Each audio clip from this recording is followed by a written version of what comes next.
कक्षा 10वीं की स्टूडेंट पहले आपका सब्जेक्ट इंग्लिश का त्रैमासिक परिचित परिचय 26 का पेपर लेके आ चुके हैं। आप लोग बहुत सारे यहाँ पर कमेंट रहे थे कि इंग्लिश विषय का पेपर लाओ, तो इस वीडियो में हम आपका इंग्लिश विषय का जो पेपर है संपूर्ण उत्तर से कंप्लीट करने वाले हैं। तो वीडियो को लाइक कर लीजिए, चैनल को सब्सक्राइब कर लीजिए और साथ ही 75 अंक लाना चाहते हैं तो इस वीडियो को आपको ध्यान से देखना है और साथ ही आपको इस वीडियो को अपने दोस्तों तक जरूर शेयर करना जिससे वो भी 75 अंक ला सके इंग्लिश के पेपर में। ठीक है, आप यहाँ पर डेली टाइम आपका 3 घंटे रहेगा, मार्क्स 75 नंबर का रहने वाला है। इंस्ट्रक्शन आता है क्वेश्चन और कॉम्प्लेक्सी। तो आपका सेक्शन ये आता है रीडिंग। तो क्वेश्चन आपका पहला आता है read the following passage carefully and answer the question given below. ठीक है, जो कि आपको 5 नंबर का रहेगा, पैसेज दिया गया। ठीक है, 5 नंबर का। तो आपका आता है मेरी बाज आ ब्लाइंड गर्ल, सी बाज ब्लाइंड आ द बर्थ, इस तरह से दिया गया। तो पूरा आपको यहाँ पर रीड कर लेना। अब चलिए इसके जो क्वेश्चन है वो देख लेते हैं। तो पहला आता है one who can not see is called. तो आपका ये आता है डम्ब, बी आता है डीप और सी आता है आपका हैंडीकेप्ड और डी आता ब्लाइंड। तो इसका राइट आंसर आपका ब्लाइंड हो जाएगा। फिर आपका दूसरा था अकॉर्डिंग टू द पैसेज मेरी, ठीक है, इनएबिलिटी टू सी बाज। तो आपका ए ऑप्शन आता a handicap kid by her door और बी आता भाट हैड अपसेट हर और सी आता प्रेजेंट फ्रॉम बर्थ और डी आता that had kid her to move in, ठीक है, अराउंड फ्लैट। तो इसका राइट आंसर आपका रहने वाला क्या, प्रेजेंट फ्रॉम बर्थ। फिर आपका तीसरा था मैनी बाज। तो आपका ए ऑप्शन आता आ ब्लाइंड गर्ल और बी आता आ ब्यूटीफुल गर्ल और सी आता आ गुड स्टूडेंट। तो इसका जो राइट आंसर रहने वाला है वो आपका हो जाएगा। तो तीसरे का आपका राइट आंसर रहने वाला है आ ब्लाइंड गर्ल। फिर आपका यहाँ चौथा आता है that is synonym for correct. Correct का आपको सिनोनिम लिखना है। तो आपका आता है इनकरेक्ट, बी आता राइट और आपका सी आता श्योर और डी आता डन। तो करेक्ट का आपका सिनोनिम हो जाएगा श्योर। फिर आपका पांचवा था भाट is the noun from of think. Think का आपको नाउन लिखना है। तो आपका ए ऑप्शन आता थिंक, बी आता थॉट और सी आता थॉटफुल और डी आता आइडिया। तो इसका आंसर आपका थॉट हो जाएगा। इस तरह से जो है आपके क्वेश्चन वो कंप्लीट हो जाते हैं। 5 नंबर के दिए गए थे पैसेज के, तो 5वां क्वेश्चन करा दिए। आप क्वेश्चन 2 आता read the following passage carefully and answer the question given below. ये भी आपका 5 नंबर का रहने वाला। ठीक है, तो इसको भी आपको ध्यान से रीड कर लेना है। There are 3 main groups of oil animals, vegetable and mineral, इस तरह से दिया गया। तो पूरा आप रीड कर लीजिएगा। अब इसके जो क्वेश्चन हैं तो वो देख लेते हैं। पहला आता है the main source of animal oil is. तो इसको आपको मैच कर देना है। ठीक है, यानी जो आपका इसका आपका ए ऑप्शन आता भेल, बी आता सी बीट्स और सी आता फिश और डी आता प्लांट। तो इसका राइट आंसर भेल हो जाएगा। फिर आपका दूसरा था vegetable oil is mainly is for. ठीक है, तो आपका ये आता कुकिंग, बी आता मेकिंग परफ्यूम्स और सी आता है आपका यहाँ पर मेकिंग सॉप और डी आता मेकिंग लुब्रिकेंट्स। तो आपका दूसरी का जो राइट आंसर रहेगा वो आपका हो जाएगा कुकिंग। फिर जो आपका यहाँ पर तीसरा आता the dot of fish yields nursing oil. तो आपका यह था स्टोमच, बी था आइस, सी था लिवर और डी था हेड। तो तीसरे का आपका राइट आंसर लिवर हो जाएगा। फिर चौथा आपका था the think protective covering of fat on a whale is called. तो आपका यह था सेल्स, बी था बिल्वर और सी था स्किन और डी था फिन्स। तो आपका चौथे का राइट आंसर क्या हो जाएगा, बिल्वर। फिर आपका पांचवा था right the noun from of the bird protect is. Protect का आपको नाउन लिखना है। तो आपका इसका आंसर हो जाएगा प्रोटेक्शन। इस तरह से जो आपका क्वेश्चन 2 है वो कंप्लीट हो जाता है, जो कि 5 नंबर का पैसेज दिया गया था। अब चलिए सेक्शन भी आती है writing. Read the following passage and make notes on it and also give a suitable title to it. ये आपका 4 नंबर का रहेगा। तो पहला था the 2 dominate features of our age are science and democracy. इस तरह से दिया गया है। तो इसके आपको नोट्स बनाने हैं। ठीक है, और आपको क्या करना है, यहाँ पर टाइटल लिखना है। ठीक है, तो चलिए जो इसका आंसर है वो देख लेते हैं। तो आप यहाँ पर देख लीजिए जो इसका आंसर रहेगा। तो आपका टाइटल हो जाएगा, ठीक है, रिलाइगन रीजन एंड मॉडर्निटी। ठीक है, आपका टाइटल रहेगा। साथ ही इसके नोट्स आप यहाँ पर देख लीजिए। तो ये आपका टाइटल और नोट्स यहाँ पर दिया गया है। तो इसका आप स्क्रीनशॉट ले लीजिए। ठीक है, ये आपको क्वेश्चन तीसरे का आंसर यहाँ पर कंप्लीट हो जाता है। फिर जो आपका क्वेश्चन चौथा आता है यू आर हीना, ठीक है, बैरेगा studying in government higher secondary school. ठीक है, आप यहाँ पर देख लीजिए झराडा write an application to principal asking him to issue a school leaving certificate. इसमें आपको स्कूल लिविंग सर्टिफिकेट पर एप्लीकेशन लिखनी है। तो ये रही आपकी स्कूल लिविंग सर्टिफिकेट पर एप्लीकेशन, ठीक है। इस तरह से पूरा आपको इसको याद कर लेना है। आप इसका स्क्रीनशॉट ले लीजिए। To the principal government higher secondary school, ठीक है, झराडा। आप यहाँ पर subject request for school leaving certificate, इस तरह से पूरा आपको याद कर लेना है। और जो इसका आपका अथवा वाला दिया गया, write a letter to your friend congratulating him her on birthday. तो इसका आंसर आपको, ठीक है, खुद कर लेना, क्योंकि आपको दोनों में से एक करना था, तो हमने ऊपर वाले का आंसर करा दिया है। अब क्वेश्चन 5 आता है, right an essay on any topic in 150 word. 150 word में आपको क्या करना है, आपके यहाँ पर लिखना है, ठीक है, पैराग्राफ यानी ऐसे। तो जो आपका यहाँ पर दिया इम्पोर्टेंट ऑफ ट्रीज, इस पर हम देख लेते हैं पैराग्राफ।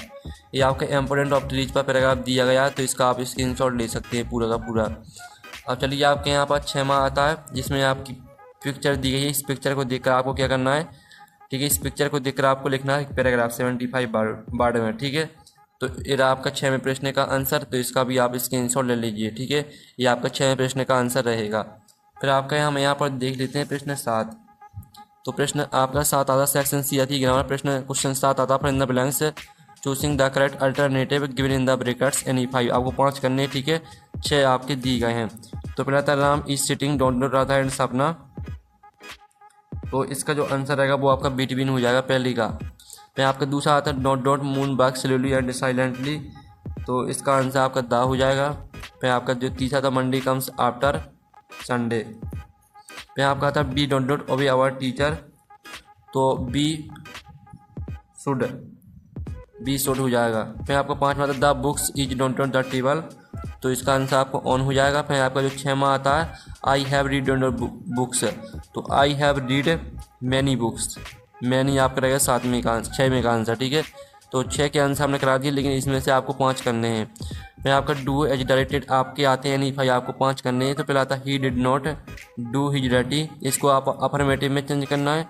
और दूसरा था if you work hard you will not fail, इसमें आपको अनलेस का प्रयोग करना है। और तीसरा था the boy is my nephew, इसमें आपको हु का प्रयोग करना है, ठीक है।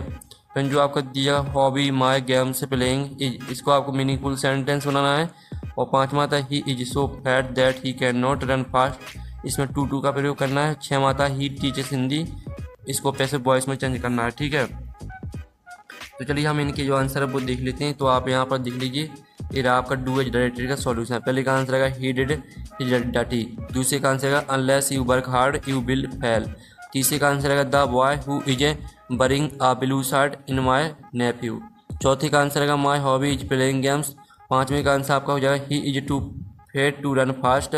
और 6वें का आंसर रहेगा Hindi is thought by him, ठीक है। इस तरह से आपके यहाँ पर रहने वाले डू डायरेक्ट का सोल्यूशन हो जाता है। अब सेक्शन डी आती है टेक्स्ट बुक। तो क्वेश्चन 9 आता है आंसर द फॉलोइंग क्वेश्चन, ठीक है, जो कि 4 नंबर के रहेंगे। पहला आता है what did learn to think of the post office employees. तो पहले का आंसर आपका जो यहाँ पर रहने वाला है, आपका पहले तो ए ऑप्शन आता है रूड, बी आता प्राउड, और सी आता बंच ऑफ क्रोक्स, और सी आता अनहेल्पफुल। तो इसका आंसर आपका बंच ऑफ क्रोक्स हो जाएगा। और फिर आपका दूसरा आता है according to Nelson Mandela what is called. तो इसका आंसर आपका रहने वाला त्रिपुम ओवर फियर। फिर आपका तीसरा था according to Robert Frost what will end day. तो तीसरे का आंसर आपका हो जाएगा वर्ल्ड। और जो चौथा आता the poem Amanda is about. तो इसका आंसर आपका रहने वाला चाइल्ड फिजिकोलॉजी। इस तरह से आपको क्वेश्चन 9 कंप्लीट हो जाता है। अब 10वां क्वेश्चन आता है read the following extract from the pores and answer the question given value. ये आपका पैसे दिया गया, 10वीं का आपका ये आया जो कि पैसे दिया गया, ठीक है। 3 नंबर की इसके क्वेश्चन रहेंगे। पहला आता द ऑथर ट्रेवल्ड। तो इसका आंसर आपका इराक हो जाएगा। फिर आपका दूसरा आता when did the author travel. तो इसका आपका ये ऑप्शन आता है 1947, बी आता इन 1999, सी आता इन 1956 और डी आता इन 1971। तो इसका आंसर आपका 1956 हो जाएगा। फिर तीसरा आता the author wanted to keep another instead of. तो आपका ये ऑप्शन डॉग दिया गया, बी ऑप्शन आपका कैट दिया गया, सी ऑप्शन आपका मंकी दिया गया, डी ऑप्शन आपका काउ दिया गया। तो इसका आंसर आपका डॉग हो जाएगा। फिर चलिए आपका 10वीं का बी आता है जो कि आपकी पोएम थी ही hears the last voice at night the patrolling cars, ठीक है। साथ ही आपका स्टाइल भी यहाँ पर दिया गया 2 लाइन, ये आपकी पोएम है, ठीक है। तो इसको पूरा पढ़ लीजिए आप। चलिए आपका इसका पहला क्वेश्चन आता है from which poem the above lines have been taken. जो यानी आपकी पोएम दी गई है जो लाइन दी गई है किस पोयम की आपको यह बताना है। तो इसका आंसर है art tiger in the zoo. दूसरा था भाट डज ही स्टेयर एट, तो इसका आंसर आपका स्टार्स हो जाएगा। फिर आपका तीसरा था which of the following is opposite of the bird brilliant का आपको अपोजिट लिखना है, तो इसका आंसर आपका डल हो जाएगा। तो इस तरह से आपके यहाँ पर 10वीं का भी कंप्लीट हो जाता है। अब चलिए आपको क्वेश्चन 11 आता है, answer the following question in about 30/26। आपको 6 क्वेश्चन करने पड़ा था। भाट डिड लंच हो, फिर दूसरा था what did the ceremonies take place, can you name any public building in India that are made of sandstone. फिर तीसरा था what were the 2 national anthems sung on 10 May. फिर चौथा था भाई बाद the young civil after to fly, और पाँचवा था भाट बाद the Dakota where was it going. छठवां था भाट बाद the name of Annie diary.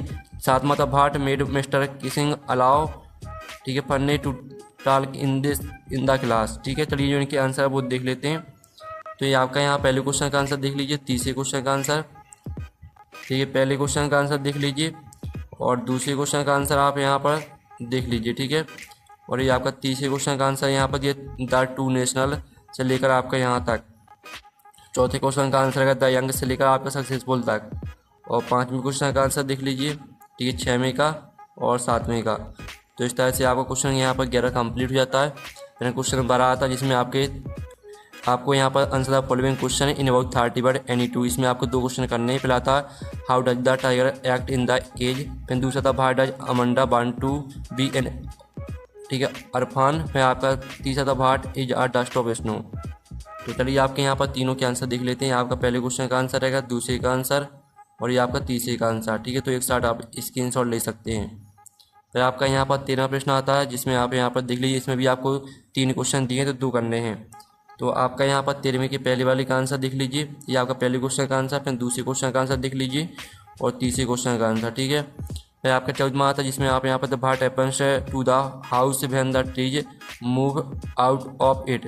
साथ ही इसका अथवा वाला क्वेश्चन भी देख लीजिए। तो चलिए आपका हम 14वें क्वेश्चन का आंसर देख लेते हैं। ये आपका 14वें क्वेश्चन का आंसर रहेगा। और जो आपका 14वें का अथवा वाला क्वेश्चन है तो इसका आंसर आपको खुद कर लेना है।